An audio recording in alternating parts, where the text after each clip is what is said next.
Hi, I'm Synthia Cognita. And I'm Felix Logis. Welcome to today's episode of the Autonomous Brief Technology Edition. We've got quite the mix of stories today, Felix.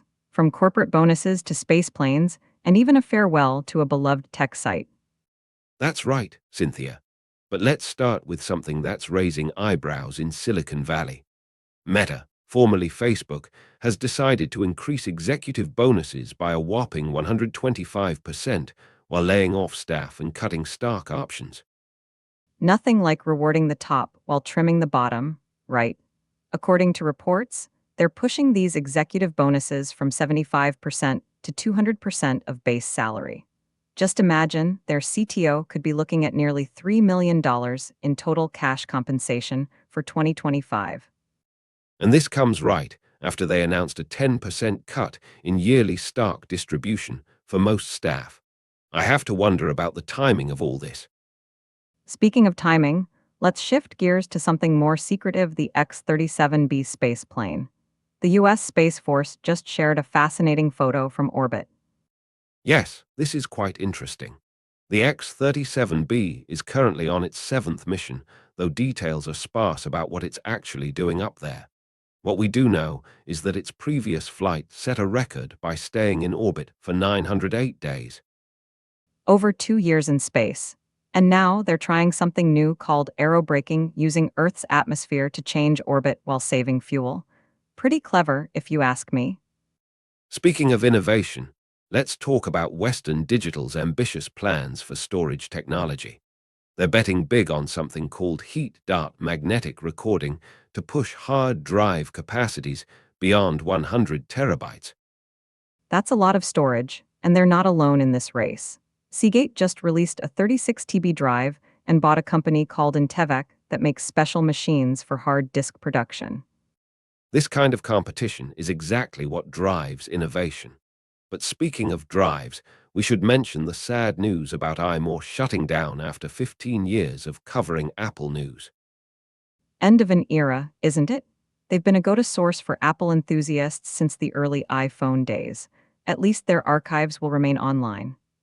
And while we're on the topic of technology news, Anand Tech is also saying goodbye after 27 years. Their editor-in-chief, Ian Cuttress, wrote a touching farewell article emphasizing the importance of quality tech journalism. It's interesting how they started with an AMD processor review and ended with one too.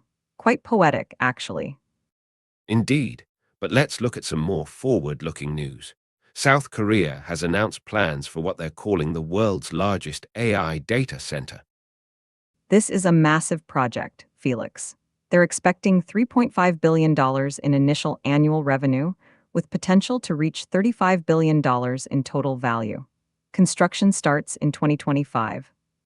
And speaking of data centers, Goodman just raised $2.6 billion for their global expansion plans.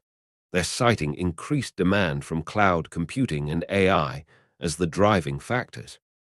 They're not wrong about that demand. They're planning a 50-megawatt facility in Hong Kong and more power infrastructure in Japan. By June 2026, they expect to have over 500 megawatts of new data center developments underway. The AI boom is definitely driving a lot of infrastructure investment. But let's switch to something affecting everyday users. The latest Windows 11 update is causing some serious headaches. Oh yes, the KB 5051987 patch. Users are reporting broken File Explorer, issues with saving Office files, and problems with USB cameras. Not exactly what you want from an update meant to fix things. Microsoft's definitely got their work cut out for them with this one. But before we wrap up, we should mention California's interesting move against data harvesting companies. Right, they're taking action against NPD for failing to comply with their data broker law. It's actually pretty rare to see states enforcing privacy laws this aggressively. According to Consumer Reports, there have only been about 15 public enforcement actions across all 19 states with broad privacy laws. This could set an important precedent. Well, that's all the time we have for today's Technology Roundup. I'm Synthia Cognita. And I'm Felix Logis. Thanks for joining us for the Autonomous Brief Technology edition. Stay curious, stay informed, and we'll see you next time.